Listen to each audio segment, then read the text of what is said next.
قد خلت من قبلكم سنن فسيروا في الأرض فانظروا كيف كان عاقبة المكذبين. بسم الله الرحمن الرحيم. السلام عليكم ورحمة الله وبركاته. إن الحمد لله نحمده ونستعينه ونستغفره ونعوذ بالله من شرور أنفسنا ومن سيئات أعمالنا من يهده الله فلا مضل له ومن يضلل فلا هادي له أشهد أن لا إله إلا الله وحده لا شريك له وأشهد أن محمدا عبده ورسوله لا نبي بعده. اللهم أنت ربي لا إله إلا أنت خلقتني وأنا عبدك وأنا على عهدك ووعدك ما استطعت أعوذ بك من شر ما صنعت أبوء لك بنعمتك علي وأبوء بذنبي فاغفر لي فإنه لا يغفر الذنوب إلا أنت. اللهم إنا نسألك علما نافعا ورزقا طيبا وعملا متقبلا. سبحانك اللهم لا علم لنا إلا ما علمتنا إنك أنت العليم الحكيم. اللهم علمنا ما ينفعنا وانفعنا بما علمتنا وارزقنا الإخلاص والتوفيق والسداد في أقوالنا وفي أعمالنا. اللهم آمين. Bismillahirrahmanirrahim. Ini adalah majlis kedua insyaallah dalam kajian kitab Kisah Teladan dalam Hadis. Insyaallah pada majlis kedua ini kita akan mengupas dua kisah. Ya mungkin kisah kedua, yaitu kisah ketiga sebenarnya. Kemarin kisah pertama sudah di pertemuan pertama. Kisah ketiga agak panjang, maksudnya lebih panjang daripada kisah kedua. Maka untuk mempersingkat atau mempercepat, kita langsung saja menceritakan kisah kedua dari kitab Kisah Teladan dalam Hadis. Kisah kedua ini yaitu kisah tentang taubatnya seorang pembunuh, ya, yang telah membunuh 99 orang. An Abi Sa'id Al-Khudri radhiyallahu anhu, dari Abu Sa'id Al-Khudri radhiyallahu anhu, anna an-nabiy sallallahu alaihi wasallam qala, bahwasanya Nabi kita Muhammad sallallahu alaihi wasallam telah bersabda, bercerita. Jadi cerita ini semuanya cerita dari hadis dan derajatnya sahih semua insyaallah. Berkata beliau, kana fi man kana qablakum rajulun qatala 99 nafsa. Ada dahulu satu orang sebelum kalian, wahai para sahabatku, yaitu dulu di zaman Bani Israil, lampau sekali. Itu ada satu orang, seorang rajul, pria, penjahat, qatala 99 nafsan, membunuh 99 jiwa. Bayangkan Pak, ibarat kalau ada orang sekarang begal sampai puluhan kali dia membegal, atau perampok, penyamun dan sebagainya. 99. Dan dengan izin Allah, orang ini mulai merasakan kesalahan tersebut, ingin bertaubat. Fasa'ala an a'lami ahli al-ard. Lalu orang ini, penjahat ini, mencari orang yang paling berilmu di muka bumi ini. Jadi ada keinginan dirinya untuk bertaubat kembali kepada Allah Subhanahu wa taala. Jadi kadang penjahat itu Pak tahu kejahatannya, dan kalau sudah parah kadang itu ada keinginan untuk bertaubat. Dan kita juga kadang merasakan pezina sekalipun sebenarnya ada keinginan untuk bertaubat, berbuat baik. Sebagaimana di kisah Bani Israil juga ada seorang pelacur yang membantu seekor anjing, kemudian Allah hapuskan dosanya disebabkan keikhlasan dia untuk berbuat baik kepada binatang. Dan mungkin aja ada pelacur yang ingin menikah dengan orang soleh supaya dia bisa solehah juga. Jadi hati kecil itu ada. Nah, orang yang telah membunuh 99 orang ini bertanya kepada tetangganya, kepada orang-orang, siapakah a'lamu ahli al-ard? Siapakah orang yang paling berilmu di penduduk di bumi ini? Pengen tahu? Bukan untuk menantang, untuk bertanya gimana caranya saya taubat. Karena ini udah parah banget. Kalau mungkin 1-2 orang yang dibunuh, ya mungkin dia ini tidak terlalu memikirkannya. Tapi ini 99 orang, bagaimana caranya? Nah, fadulla ala rahibin. Maka kemudian dirinya pun ditunjukkan kepada seorang rahib. Ya, kita perlu tahu rahib itu apa? Dari kata rohbah, takut. Ya, rahib itu orang yang takut. Asal dari bahasanya. Tapi maksud dari rahib ini adalah abid, ahli ibadah. Orang yang banyak beribadah di musolahnya. Tapi memang biasanya orang yang banyak beribadah saja ilmunya kurang atau bahkan gak punya. Sehingga kadang-kadang membuat atau melakukan sesuatu yang dia anggap itu bagian dari ibadah, padahal bukan. Yang dikira itu bagian dari agama, padahal itu hal yang baru. Ini abid, rahib, ya, ilmunya kurang atau mungkin tidak ada. Karena ditunjukkan itu, ada fulan itu ahli ibadah, kelihatannya alim soleh, coba kamu datangi dia. Ya. Fa'atahu, maka datanglah penjahat itu kepada rahib tersebut.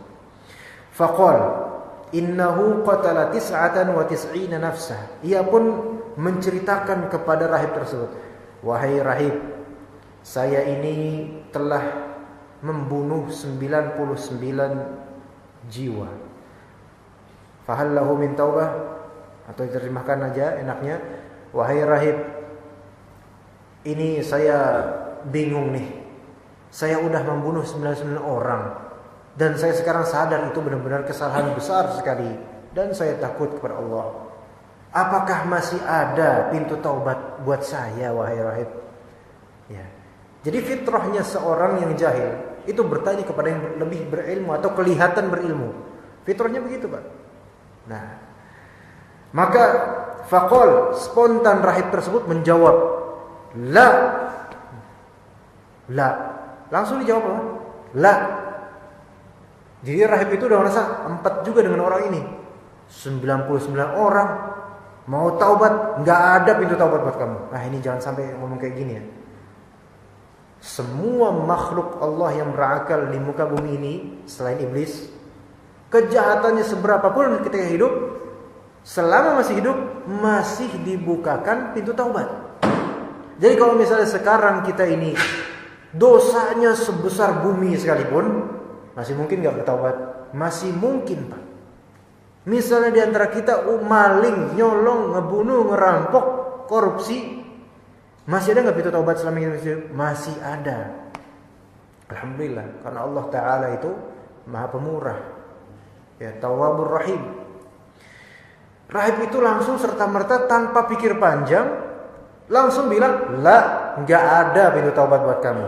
Enak, nggak ada taubat bagimu. Faqatalahu, maka pembunuh itu pun membunuh rahib itu. Kalau misalnya penjahat itu kan nggak bisa langsung kita cut gitu aja, bisa-bisa dia kemudian menyerang kita. Nah, ini pun membunuh rahib tersebut. Fakammala bihi mi'ah, ya, dibunuh sehingga genap menjadi 100. Dipasin aja lah, gua pasin aja 100 pas gitu kan. 99 jadi 100 dah, pas 100 dah. Genap 100. Nauzubillah, ya. Nah, kemudian thumma sa'ala an a'lama ahli al-ard, an a'lami ahli al-ard. Kemudian enggak puas, ini kayaknya nih orang nih udah saya bunuh lah. Enggak benar nih rahib ini. Kemudian nanya lagi ke masyarakat. Coba kasih tahu saya siapa sih orang yang paling berilmu dari seluruh penduduk bumi yang kalian tahu. Ya. Yang kemarin yang kalian sebutkan itu saya enggak merasa ada ilmunya, bahkan mengonjokin saya kayaknya. Maka kemudian fadulla ala rajulin alim. Maka kemudian ditunjukkanlah kepada penjahat tersebut kepada seorang yang alim. Nah, ini bukan rahib lagi. alim, berilmu, punya ilmu gitu loh. Kadang Pak, orang yang berilmu itu kelihatannya biasa aja. Pakaiannya mungkin kok misalnya kayak kita gini, pakai baju takwa gitu kan. Tapi mungkin kita nggak berilmu. Tapi ada mungkin orang berilmu, dia nggak mau kelihatan berilmu mungkin. Pakai bajunya hem, kemeja, ya biasa aja. Tapi punya ilmu. Nah, maka ditunjukkan kepada orang berilmu. Faqal, nah dia pun curhat nih. Innahu qatala mi'ata nafsin fahallahu min taubah. Kayak tadi curhatnya ke rahib. Aduh, wahai Ustadz, saya ini udah ngebunuh 100 orang. Ya. Gimana nih, saya mau taubat. Apakah pintu taubat masih terbuka buat saya? Maka berkatalah seorang alim tersebut, "Na'am. Iya, masih terbuka pintu taubat buat kamu, Pak." Wa man yahulu bainahu wa bainat taubah. Di sini kan dijawab apa tadi? Iya, masih terbuka. Kemudian diteruskan oleh seorang alim tersebut, tidak ada penghalang antara taubatmu dan dirimu. Maksudnya kamu masih punya kans. Bapak masih punya kesempatan. Bertaubatlah. Bertaubat kan artinya kembali kepada Allah. Taubat itu artinya rujuk, kembali kepada Allah Ta'ala. Nah kemudian bertaubatlah. Intaliq ila ardi kadza wa kadza. Pergilah ke daerah ini dan ini gitu loh. Disuruh pergi ke daerah itu gitu loh. Tapi enggak disebutkan oleh Rasulullah apa daerahnya. Kenapa disuruh pergi ke tempat tersebut? Fa inna biha unasan ya'budunallaha ta'ala. Sesungguhnya di daerah tersebut ada unas. Unas itu jamaknya nas. Dan nas jamaknya insan. Jadi insan itu manusia nih. Kita satu orang insan. Kalau bareng ini jadinya an-nas. Ma'ikul a'udzu birabbin nas. Katakanlah saya berlindung kepada Rabbnya para manusia. Nas jamak lagi dari nas, unas ini itu banyak manusia. Berarti ada daerah, Pak. Antum kan mau bertaubat. Antum insyaallah diterima taubatnya asal antum pergi ke tempat X, kota X ya.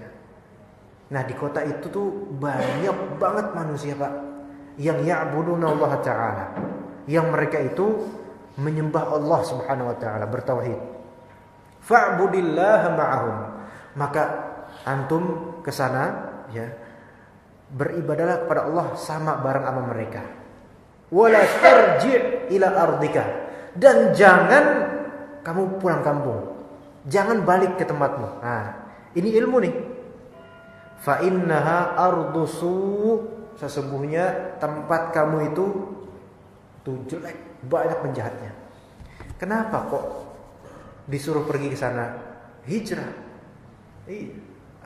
Mengamankan diri. Orang kalau baru bertaubat, jangan sampai dia kembali ke tempat yang dulu dia tuh berbuat jahat di dalamnya. Banyak mudaratnya. Pertama, bakal dikucilkan sama teman-teman lamanya. Iya, alah, belagu lu, suruh taubat, alah, gitu kan. Kedua, kemungkinan besar balik lagi nanti dia ke dosanya. Makanya kalau dulu kita misalnya, naudzubillah, misal saja, misal ada yang pernah dulu minum minuman keras dengan teman-teman, mau tobat, jangan pernah kembali ke kumpulan itu. Udah lepas. Jadi hindari teman-teman yang mungkin belum dapat hidayah, dan semoga Allah beri hidayah juga, belum dapat hidayah dan bisa menjerumuskan kembali ke masa lampau. Jadi orang kalau baru hijrah, baru taubat, itu harus diasingkan dulu dari masa lalunya. Atau bukan dulu diasingkan selamanya dari masa lalunya supaya enggak kembali. Kalaupun kembali untuk dakwah, ngajak orang-orang lamanya. Ya, sebagai contoh, ya. Fantalaqu hatta idza nasafa at-tariqa atahu al-maut. Maka kemudian pergilah ke kota itu yang disarankan oleh seorang alim tersebut. Berangkat dia. Ya, dulu enggak ada mobil. Berangkat dengan jalan kaki atau dengan kendaraan binatang. Berangkatlah ke daerah yang ditunjukkan oleh alim tersebut. Tapi ternyata dengan izin Allah dengan ridha dari Allah atau dengan takdir Allah Ta'ala, baru di tengah perjalanan menuju ke daerah itu, atahul maut, datanglah kepadanya kematian, mati di tengah masih dalam perjalanan. Fakhtasamat fihi malaikatur rahmati wa malaikatul azab. Nah, ini hal gaib nih, hanya Rasulullah SAW yang dikabarkan oleh Allah Ta'ala mengenai hal ini. Maka kemudian ada dua malaikat, satu malaikat rahmat, satu malaikat azab. Nah, dua malaikat ini saling berdebat, berbantahan. Nah, kan kalau misalnya kita mati nanti kan malaikat yang menjemput. Kalau kita syakir, maka insyaallah malaikat yang datang malaikat rahmat, yaitu yang mengantarkan ke atas. Kalau kita kafur, maka naudzubillah. Ya. Nah, maka malaikat pun berdebat nih, dua malaikat ini. Ya, dua malaikat ini sama-sama baik, cuman kan tugasnya yang satu Allah titipkan rahmat kepadanya, yang satu Allah titipkan azab kepadanya. Faqalat malaikatur rahmah, maka malaikat rahmat ini berkata, Ja'a taiban muqbilan biqalbihi ila Allah Ta'ala. Ini buat saya aja. Ya, mayit ini buat saya. Kenapa? Dia itu telah pergi dalam keadaan taib, yaitu bertaubat. Ya. Berniat pergi ke suatu wilayah dan dia bertaubat. Untuk bertaubat maksudnya, dan juga untuk beribadah kepada Allah Ta'ala. Jadi hatinya itu muqbilan Allah, menerima sepenuhnya kepada Allah Ta'ala. Tapi qalat malaikatul azab, malaikat azab kemudian berkata, innahu lam ya'mal khairan qat. Enggak bisa wahai malaikat rahmat, sesungguhnya mayit ini belum mengamalkan sedikit pun dari kebaikan. Ya enggak? Belum. Baru safar ini, belum beramal kebaikan sedikit pun. Gitu. Jadi malaikat rahmat tadi bilang apa? Wahai malaikat azab, ini buat saya aja ini. Ini jatah saya ini. Soalnya dia pergi itu dalam keadaan bertaubat, mau taubat gitu loh. Dan dia mau kembali kepada Allah. Oh, kata malaikat rahmat, kata malaikat azab, enggak bisa malaikat rahmat. Ini jatah saya. Kenapa? Karena dia belum punya amalan sedikit pun. Nah, jadi kan berdebat tuh. Nah, kemudian Allah Ta'ala mengirim, fa'atahum malakun fi surati adami. Maka kemudian datanglah dengan izin Allah seorang malaikat yang berwujud adami, berwujud manusia. Nah, berwujud manusia ini mendatangi kedua malaikat yang sedang berseteru tersebut, saling berbantahan. Faja'aluhu bainahum ay hakama. Kemudian maka keduanya meminta keputusan kepada malaikat yang berwujud manusia tersebut. Cara yang terbaik gimana nih? Jadi malaikat azab dan malaikat rahmat kan berdebat-tahan. Datang satu malaikat dengan izin Allah, dengan kiriman dari Allah, maka mereka pun udah kayaknya kita tuh nggak bakal saling terima nih. Ya udah, antum aja yang jadi hakim. Mana kira-kira cara terbaik nih buat kita berdua? Kira-kira ini jatah buat siapa? Saya apa dia? Karena nggak mungkin kita bawa berdua malaikat azab dengan malaikat rahmat. Biar antum coba jadi hakim. Maka dengan izin Allah, faqal, malaikat yang baru datang itu berkata, qisu ma bainal ardain fa ila ayyatihima kana adna fahuwalah. Apa kata malaikat yang baru datang tersebut? Ya udah, coba ayo kalian ukur jarak antara kedua negeri tersebut, dari negeri asal kampung dia di mana berbuat jahat di dalamnya dengan negeri tujuan ini. Mana jarak keduanya yang paling dekat dengannya, maka itu untuk dia. Kalau misalnya lebih dekat kepada tanah kejahatan itu, maka berarti buat kamu wahai malaikat azab. Kalau lebih dekat kepada tanah yang dia akan bertaubat padanya, maka buat kamu malaikat rahmat. Nah, gimana finalnya nih? Faqasu, maka pun mereka sama-sama mengukur, fawajaduhu adna ilal ardil lati arada faqabadathu malaikatur rahmah.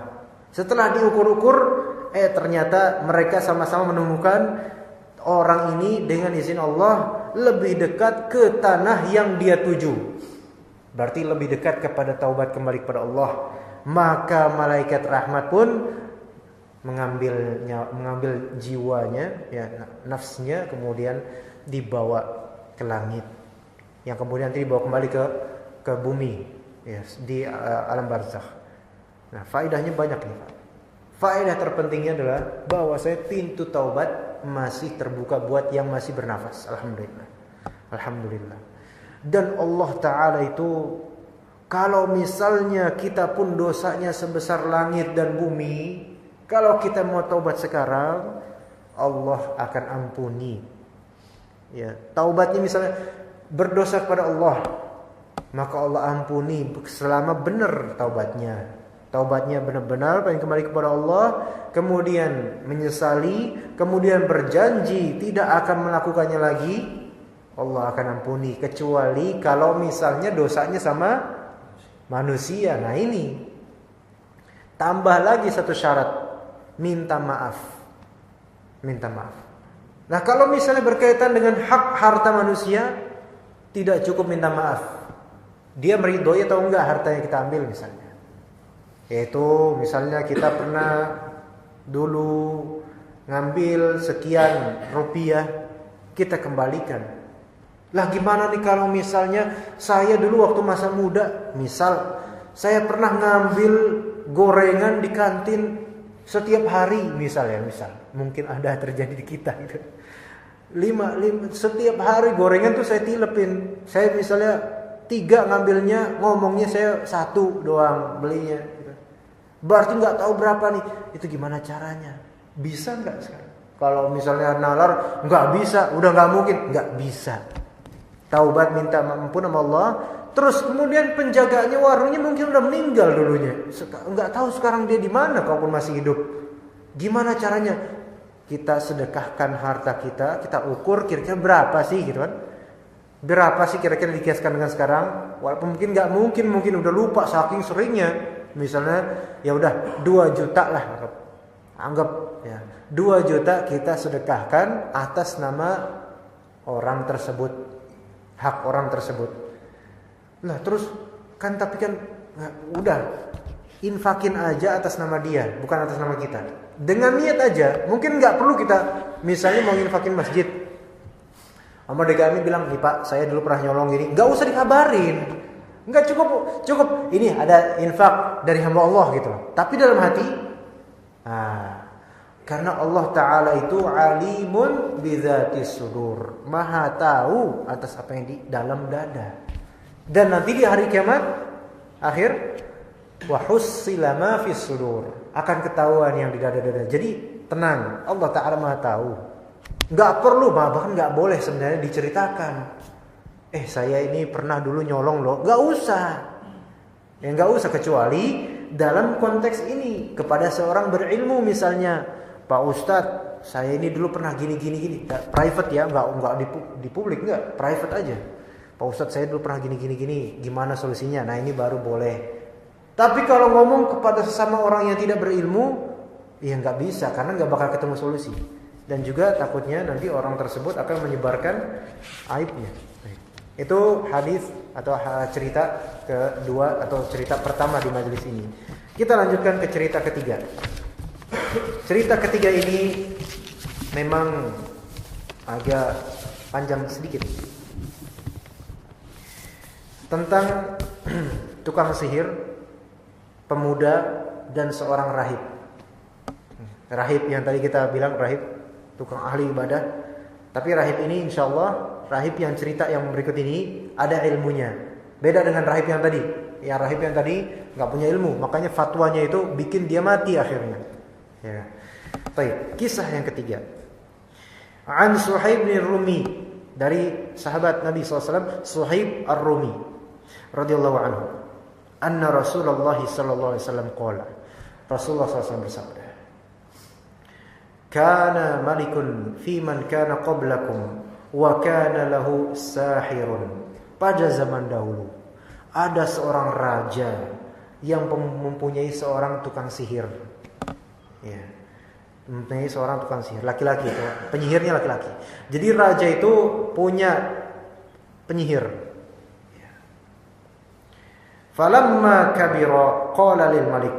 Karena misalnya penyihir tersebut telah berusia senja, udah tua penyihir itu. Maka ia pun berkata menghadap kepada sang raja, lalu mengadu kepadanya, "Inni qad kabirtu, fab'ath ilayya ghulaman u'allimuhu sihr." Wahai raja, katanya, ini kan tua nih. Sesungguhnya saya sudah renta. Kirimkanlah kepada saya, utus kepada saya seorang pemuda, supaya saya bisa ajarkan kepadanya ilmu sihir. Berarti ilmu sihir itu bisa ditularkan, Pak? Bisa. Perdukunan bisa menular, Pak? Bisa. Bisa. Na'udzubillah. Ini syirik. Perdukunan kufur. Kalau misalnya kita datang ke dukun saja, datang ke dukun bukan untuk apa? Cuman buat nanya doang, walaupun kita belum tentu percaya dengannya. Itu kata Rasulullah SAW, lam tuqbal lahu salatun arba'ina lailah. Datang doang, tidak diterima salatnya 40 malam, 40 hari lah. Itu datang doang loh, Pak. Gara-gara datang doang itu udah syirik. Datang dalam artian datang karena pengen nanya doang. Sama misalnya kayak misalnya kita punya kayak Capricorn apa Virgo atau apa rasi bintang atau semacamnya itu. Baca doang, Pak.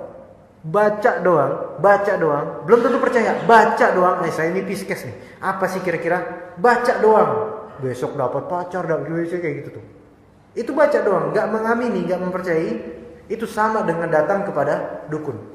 Na'udzubillah. Makanya hati-hati buat misalnya bapak-bapak punya anak remaja, ya di majalah-majalah atau di internet, wanti-wanti jangan pernah baca begituan. Baca doang, jangan pernah. Karena baca aja hukumnya sama dengan datang ke dukun sama. Sekarang kan perdukunan yang datang ke kita seperti itu. Perbintangan itu tidak diterima salatnya 40 hari 40 malam, tapi tetap wajib salat. Makanya kadang ada orang tadinya salatnya khusyuk, tapi gara-gara baca itu atau gara-gara ke dukun nanya sesuatu, besoknya itu rasanya salat tuh hambar banget 40 hari. Bisa kayak gitu, bisa. Na'udzubillah. Kemudian tayangan-tayangan di TV misalnya yang berkaitan dengan perdukunan, paranormal, jangan ditonton. Itu hukumnya bisa sama, na'udzubillah ya. Kecuali bagi seorang alim yang mau mempelajari itu untuk membantahnya, baru itu beda. Mempelajari sihir untuk membantah sihir, maka ini khusus untuk orang yang berilmu. Kalau untuk orang awam kayak kita jangan. Kita mempelajari sihir, ya kita nanti jadi penyihir jadinya, na'udzubillah. Kufur, ya. Baik.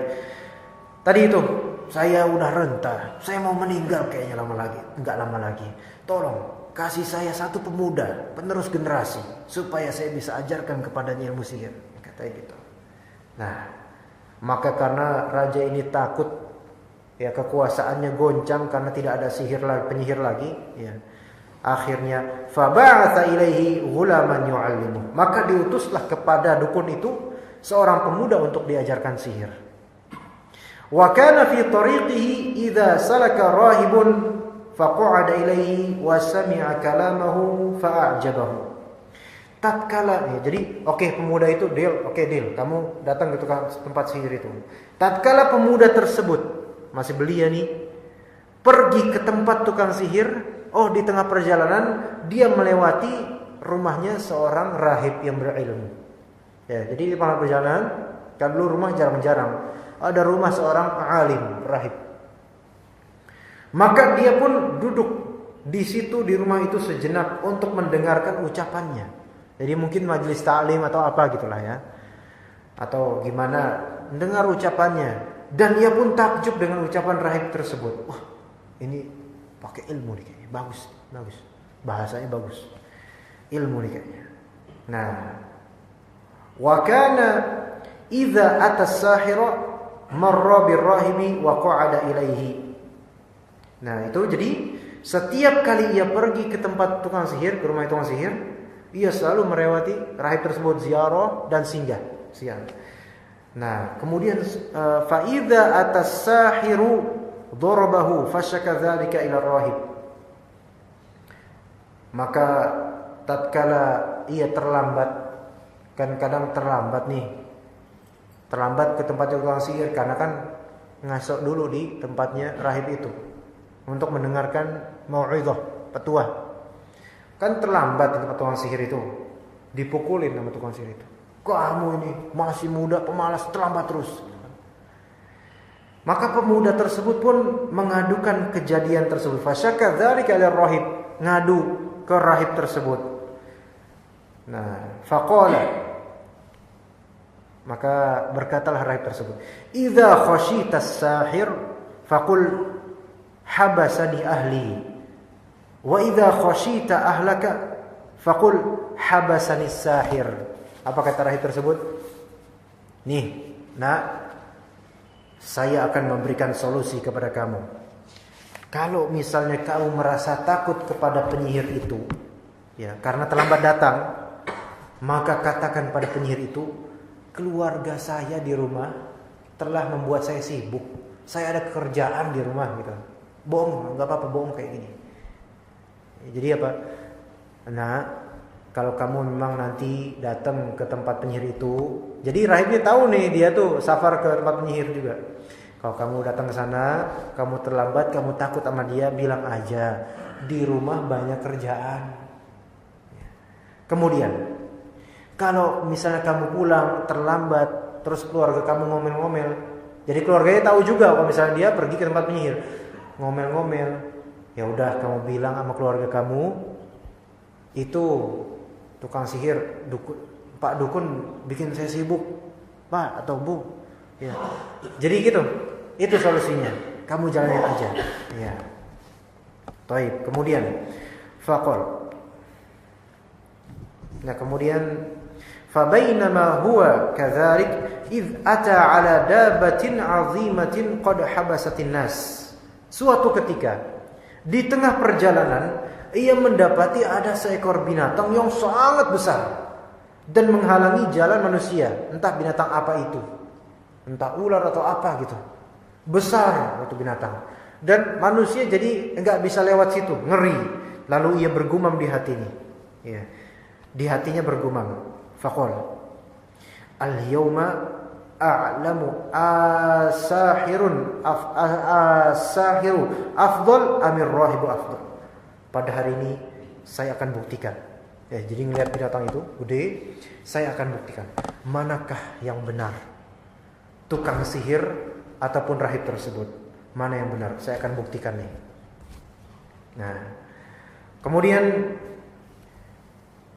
fa'akhadha hajaran, dia pun mengambil satu batu.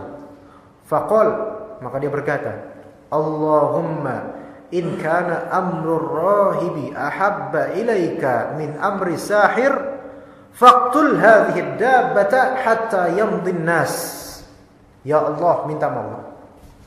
Kalau sekiranya ya Allah, ajaran sang rahib itu lebih engkau cintai daripada ajaran tukang sihir tadi, tukang sihir tersebut, maka bunuhlah binatang ini sehingga manusia bisa meneruskan perjalanannya. Kemudian kan faramaha faqatalaha wa madhannas. Maka kemudian binatang tersebut pun dia lempar dengan batu sehingga binatang itu pun mati dengan satu lemparan itu. Dia lempar. Akhirnya orang-orang pun bisa melewati daerah itu. Walhamdulillah. Fa'atar rahiba fa akhbarah. Maka kemudian cepat-cepat pas melihat kejadian peristiwa hebat ini, cuman dengan batu doang bisa mati itu, maka dia pun cepat-cepat langsung pergi ke rahib gurunya. Kemudian akhbarahu, menceritakan kejadian itu. Menceritakan kejadian, wah, kalau sekarang, Pak Ustaz, tadi saya begini-begini, saya minta sama Allah, kemudian ternyata bisa begini dengan izin Allah. Maka kemudian faqala lahu rahib, maka rahib itu pun berkata, "Hai bunayya, antal yawma afdal minni, qad balagha min amrika ma ara, wa innaka satubtala, fa in ibtulita fala tadulla alayya." Wahai anakku, kamu sekarang ternyata lebih baik dariku, yaitu lebih mempunyai keutamaan dari saya. kamu sudah bisa melakukan seperti itu, yaitu ketakwaan dan rasa cinta kepada Allah lebih dari saya ternyata. Masya Allah. Ya, karena melihat peristiwa tadi, kalau misalnya rahib yang melakukan melempar belum tentu itu mati dengan izin Allah. Tapi ternyata pemuda ini bisa. Jadi kadang orang itu Allah berikan karamah, yaitu dengan hanya melakukan seperti ini bisa dia, karena ketakwaannya, bukan karena memang bantuan syaitan, ketakwaannya. Maka rahib itu berkata, saya lihat kamu lebih baik daripada saya. Ya, muridnya lebih baik daripada gurunya nih. Tetapi ada hal yang memang kita, misalnya orang tua pun ngerti, kalau misalnya ada pemuda yang outstanding gitu kan, itu bakal diuji nantinya. Nah, kemudian mengatakan, engkau telah sampai pada tingkatan seperti yang kau lihat itu, udah bisa melakukan hal itu. Sungguh, suatu hari nanti kamu pasti akan mendapatkan cobaan. Nah, jika kamu diuji nanti oleh Allah Ta'ala dengan fitnah, maka jangan beritahu tentang aku, jangan rahasiakan tentang gurumu ini. Jadi gurunya ini enggak mau ketahuan kalau dia ngajarin anak ini ketakwaan dan ibadah. Jangan kasih tahu saya, udah biar kamu aja yang nanti bertanggung jawab. Insya Allah bisa. Nah, cerita masih berlanjut ini, masih panjang nanti ini. Nah, kemudian Allah Ta'ala izinkan sesuatu yang luar biasa melalui pemuda ini. Wa kana al-ghulamu yubri'ul akmaha wal abrasa wa yudawi an-nasa min sa'iril adwa. Pemuda tersebut dengan izin Allah mampu menyembuhkan orang yang tuli, orang yang buta, bahkan mengobati segala macam penyakit dengan izin Allah Subhanahu wa taala. Karena ketakwaan dan ilmunya dengan izin Allah. Fasami'a jalisun lil maliki kana qad 'amiya. Sampai terdengarlah berita tersebut tersohor kepada seorang punggawa kerajaan yang biasa duduk bersama seorang raja, dan punggawa kerajaan tersebut adalah seorang yang buta, nggak bisa melihat. Ya, tapi dengar, itu ada pemuda itu yang diutus waktu itu, dia bisa menyembuhkan orang buta. Kan orang-orang mengira apa? Bahwasanya ini didikan dari penyihir itu, bisa menyembuhkan. Wow, terkenal nih pemuda nih. Ah, ini hati-hati. Anak muda kalau sudah terkenal, ngeri ini. Popularitas, ngeri. Bisa ujub, bisa takabur, bisa ini kan. Tapi di sini kan ceritanya baru di penggawa ini yang buta. Nah, kemudian fa'atahu bihadaya katsirah. Maka ia pun penggawa tersebut mendatangi pemuda itu dengan membawa berbagai macam hadiah yang banyak. Faqal, maka dia berkata, "Ma hahuna laka ajma'u in anta syafaitani." Ini semua, ya, sambil buta kan. Ini semua saya hadiahkan kepada kamu asal kamu bisa menyembuhkan penyakit saya. Gitu kan? Faqala, maka pemuda itu berkata dengan tawadhu'nya. Ini penting ini buat yang muda seperti anak pribadi dan juga teman-teman yang masih muda, bahkan untuk semua manusia. Dia mengatakan, "Inni la asfi ahada, innama yasfi Allah Ta'ala." Nah, fa in amanta billahi ta'ala da'autullaha fasyafaka. Ya, sesungguhnya kata muda itu, sesungguhnya saya ini, wahai Tuhan, saya ini tidak bisa menyembuhkan siapapun, tidak bisa. Sesungguhnya yang menyembuhkan itu adalah Allah Subhanahu wa taala, Rabb kita.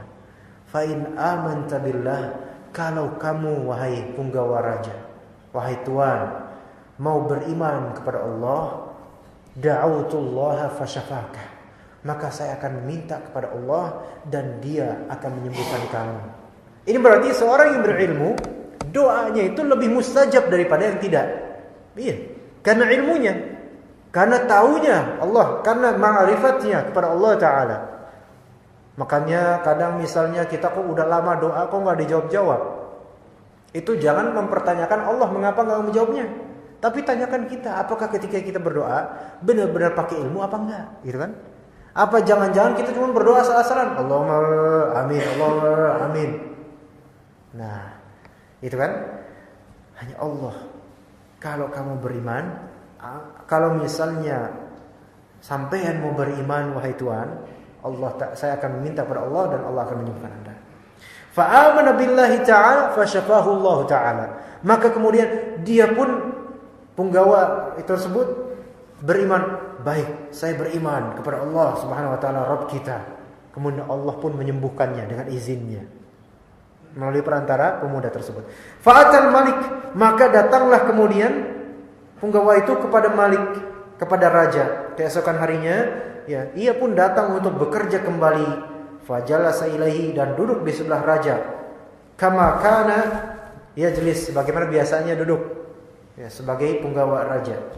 Faqala lahul Malik, maka berkatalah raja itu, man radda alaika basarak. Wah, kamu sekarang bisa melihat. Siapa gerangan orang yang telah membuat kamu bisa melihat seperti ini? Gak kayak dulu lagi. Maka kemudian qala, berkata itu asisten raja itu, Rabbi.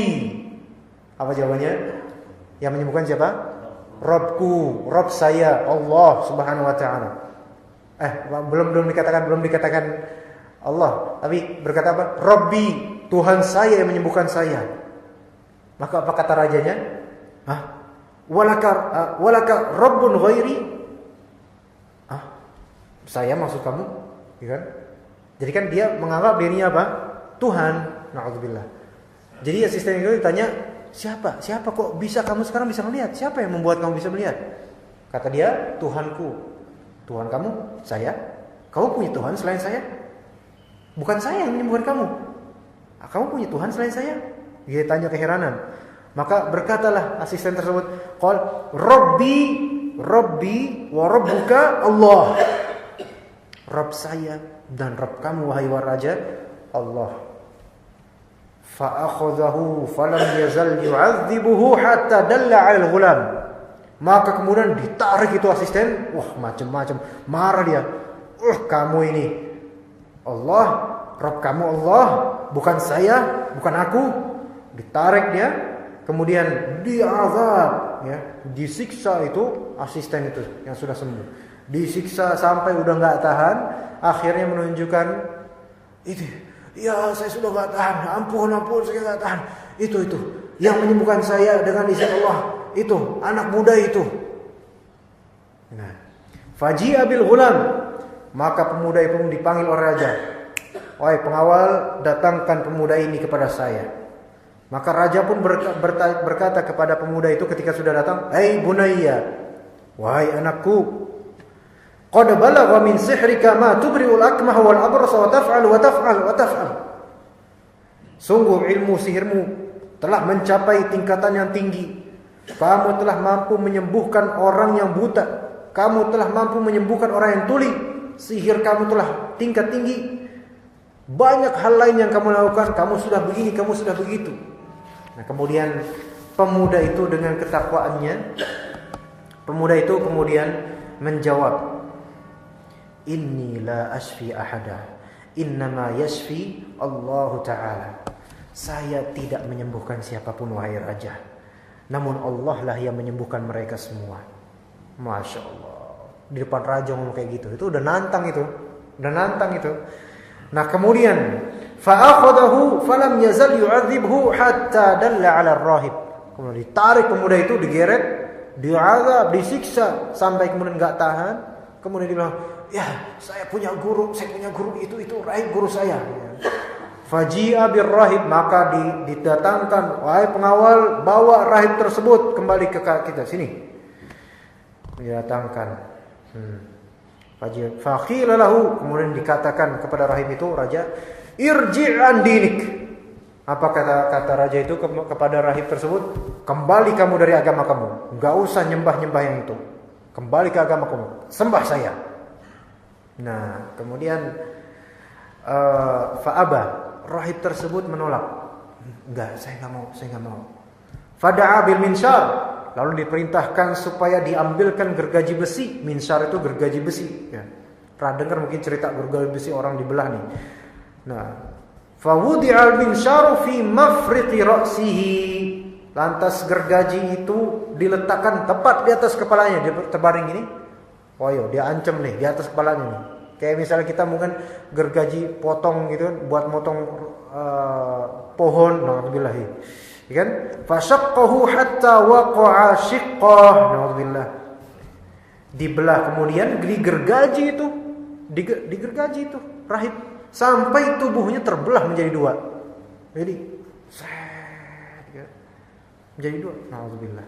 Ini kezaliman orang-orang seperti ini. Nah, thumma ji'a yajlisu al-malika. Thumma ji'a bijalisil malika faqila lah irji' an dinik. Kemudian setelah itu ya, teman duduk raja, siapa teman duduk raja itu? Asistennya tadi, penggawanya, ditanya lagi, kamu mau enggak kembali ke agama kamu? Enggak usah nyembah-nyembah itu. Tapi kemudian apa? Fa'aba. Enggak mau. Enggak mau. Yang penggawa raja itu enggak mau. Saya tetap dengan keyakinan saya. Fawudi al-minsharu fi mafriqi ra'sihi fashaqqahu bihi hatta waqa'a shiqqah. Sama kayak rahib tadi nasibnya. Dibelah dua lagi.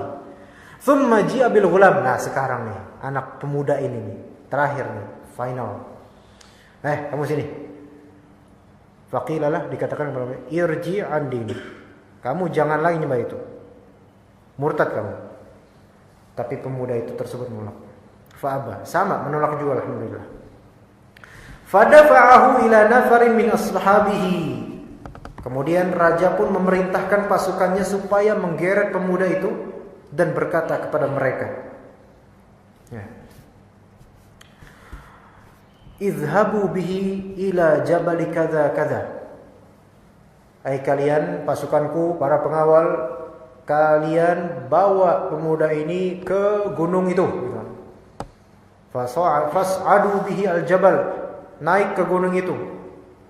Fa idza balagtum dzurwatahu fa in raja'a an dinihi wa illa fatrahuhu.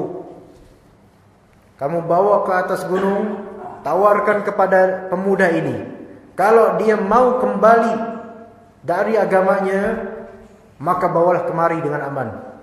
Tapi kalau dia enggak mau, lemparkanlah ia dari puncak gunung tersebut, biar mati dia di situ. Masya Allah. Maka kemudian fadhahabu bihi. Maka kemudian mereka pun membawa pemuda itu, fasa'adu bihil jabal, sampai naik ke puncak gunung. Faqal, pemuda itu udah enggak punya apa-apa lagi dah, enggak punya kekuatan, tapi punya hati beriman kepada Allah. Apa katanya? Allahumma kfinihim bima syi'ta. Ini hafalin Pak kalau bisa. Allahumma kfinihim bima syi'ta. Kalau misalnya enggak hafal Arabnya, Indonesianya.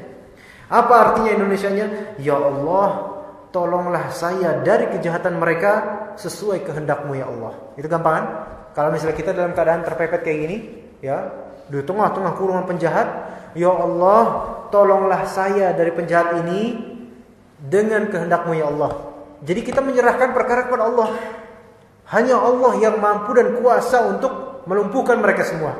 Ya Allah, Allahumma kfinihi min syarrihim in syi'ta. Afwan, in syi'ta, ma syi'ta. Baik. Nah begitu. Kemudian atau bima syi'ta, farajafa bihimul jabalu fasaqatu. Tiba-tiba gunung tersebut pun guncang, kencang banget, sehingga mereka berguguran jatuh kecuali pemuda ini, masya Allah. Wajah ayam silal malik. Kemudian pulang pemuda itu selamat datangin sang raja. Maka takjub sang raja, heran. Faqala lahu Malik, berkata raja itu, ma fa'ala bi ashabik? Apa yang telah kamu lakukan terhadap teman-temanmu? Maka pemuda itu menjawab dengan ketakwaan, kafanihimullahu ta'ala. Allah Ta'ala telah menolong saya dari keburukan mereka. Raja itu enggak kapok. Fadafa'ahu ila nafarin min ashabihi.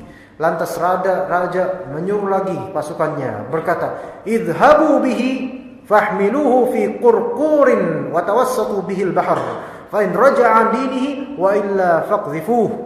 Bawalah pemuda ini, naiklah di atas perahu dan bawalah ke tengah laut. Kalau dia mau kembali dari agamanya, bawa kemari dengan aman. Kalau tidak, lempar saja dia ke laut biar dimakan ikan. Nah, kemudian fadhahabu bihi, mereka pun pergi.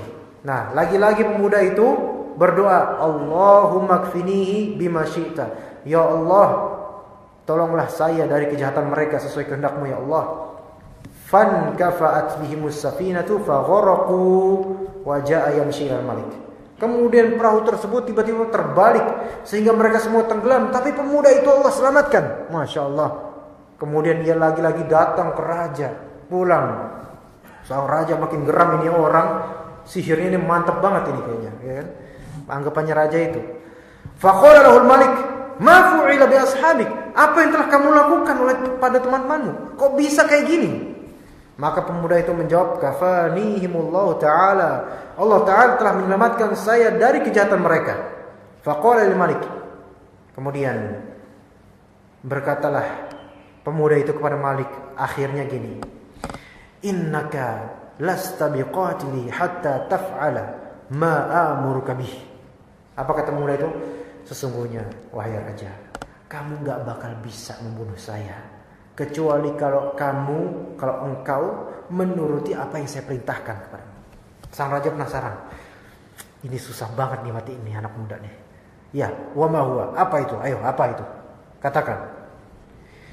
Kemudian kata pemuda itu, "Tajma'un nas fi sa'idin wahidin wa tuslibuni ala jiz'in thumma khudh sahman min kananati thumma du'i sahma fi kabiril qaus thumma qul bismillahi rabbi hadzal ghulam atau rabbil ghulam thumma armini fa innaka idza fa'alta dzalika qataltani." Gini caranya. Gini cara raja. Kumpulkan semua penduduk kita, penduduk kamu ini. Semua rakyat kumpulin di suatu tanah lapang luas, di suatu medan, lalu saliblah saya di atas pohon kurma. Kemudian ambillah anak panah dari kantong anak panah saya ini, lalu letakkan di tengah-tengah busur. Sebelum engkau melepasnya, jadi engkau yang membunuh saya ini, sebelum engkau melepasnya, bilang Bismillahirrabbilghulam, dengan menyebut nama Allah, Rabbnya pemuda ini. Lalu lepaskan anak panah itu, jadi dengan bismillah kan, lepaskan panah itu kepadaku, maka kalau kamu menuruti saranku ini, kamu pasti baru bisa bunuh saya. Nah, akhirnya fajama'an nasa fi sa'idin wahid. Ia pun menuruti. Ya, oke. Dikumpulkan semua orang di tanah lapang. Ya. Wa salabahu 'ala jiz'in, sedang pemuda itu disalib di tengah pohon kurma. Thumma akhadha sahman min kinanatihi. Kemudian sang raja mengambil anak panah dari kantong pemuda itu. Nah, thumma wada'a as-sahma fi kabil qaus, lantas meletakkan di tengah busur sambil mengucapkan Bismillahirrabbilghulam. Bismillahirrabbilghulam. Dengan menyebut nama Allah, Rabb anak ini. Thumma ramahu fa waqa'a as-sahma fi sudghihi. Kemudian sang raja melepas tepat mengenai pelipis pemuda tersebut. Nah, kemudian fawadha'a yadahu fi sudghihi famata. Pemuda itu pun meletakkan tangannya di pelipis tadi, setelah itu ia meninggal. Nah, faqalan nas, maka serentak orang-orang penonton semua berkata, amanna billahi rabbil ghulam. Kami semua beriman kepada Allah, Rabbnya, Tuhannya gulam ini, Tuhannya anak-anak ini. Masya Allah. Maka kemudian fa'utiyal malik, kejadian itu akhirnya disampaikan ke sang raja. Kaget rajanya, kok jadi kayak gini orang-orang. Lalu kemudian dikatakan kepadanya, ara'aita ma kunta tahdzar, qad wallahi nazala bika hadaruk. Apa kata orang-orang? Engkau telah mendapati apa yang engkau khawatirkan wahai raja. Sungguh demi Allah telah sampai sekarang waktunya apa yang kau takuti, yaitu manusia justru beriman kepada Allah dan enggak lagi kepada kamu. Maka pun murka itu. Fa'amara bil ukhdud. Maka kemudian raja itu memerintahkan untuk membuat ukhdud, parit-parit. Bi'afwah, membuat tungku besar, bawahnya lebar, namun mulutnya menyempit. Ya. Fakhuddat wa udrima fiha an-nairan. Setelah itu parit atau tungku di dalamnya dibakar dengan api yang menyala-nyala. Sang raja pun mengancam. Apa yang kata raja? Man lam yarji' an dinihi fa'aqmihuhu fiha. Atau dikatakan iqtahim. Barang siapa dari rakyat kita ini tidak mau kembali ke agamanya, maka akan saya masukkan ke dalam tungku api ini. Atau dikatakan, masukkan mereka satu persatu wahai para pengawal. Maka kemudian semua orang, ya, fafa'alu, semua orang akhirnya apa? Beriman tetap, dimasukkan, dibakar di situ. Hatta ja'at imra'atun wa ma'aha sabiyyun laha. Sampai kemudian datang seorang perempuan, giliran dia nih, sambil menggendong bayinya. Fataqa'asat an taqa'a fiha. Ya kemudian itu ibu itu ragu. Aduh, gimana nih? Berhenti sejenak, ragu, susah nih. Aduh, gimana nih? Tapi tiba-tiba anaknya bisa ngomong. Ini, anaknya bisa ngomong tiba-tiba dengan izin Allah. Faqala lahal ghulam, ya ummah, isbiri fa innaki 'alal haqq. Apa kata anak bayinya? Wahai ibuku, sabarlah, sesungguhnya engkau berada di atas kebenaran. Akhirnya ibu itu yakin ini dari Allah, masuklah ke api itu. Ini yang kemudian disebut Ashabul Ukhdud, surat Al-Buruj. Itu. Kalau bisa bapak-bapak lihat di surat Al-Buruj, ini cerita ini ada. Iya. Was-sama'i dzatil buruj wal yawmil ma'ud wa syahidi wa mashhud qutila ashabul ukhdud. Ini ashabul ukhdud itu orang-orang yang dibakar di parit. An-nar dzatil waqud, api yang menyala-nyala dengan kayu bakar, dengan bakarannya. Idhum 'alaiha qud, yaitu mereka para pengawalnya itu duduk ngeliatin, nyaksiin mereka dibakar satu-satu. Masya Allah. Itu Bapak silakan mentadaburi sendiri masing-masing surat Al-Buruj. Dan insyaallah alhamdulillah kita telah selesai membahas dua kisah sahih dalam hadis ini.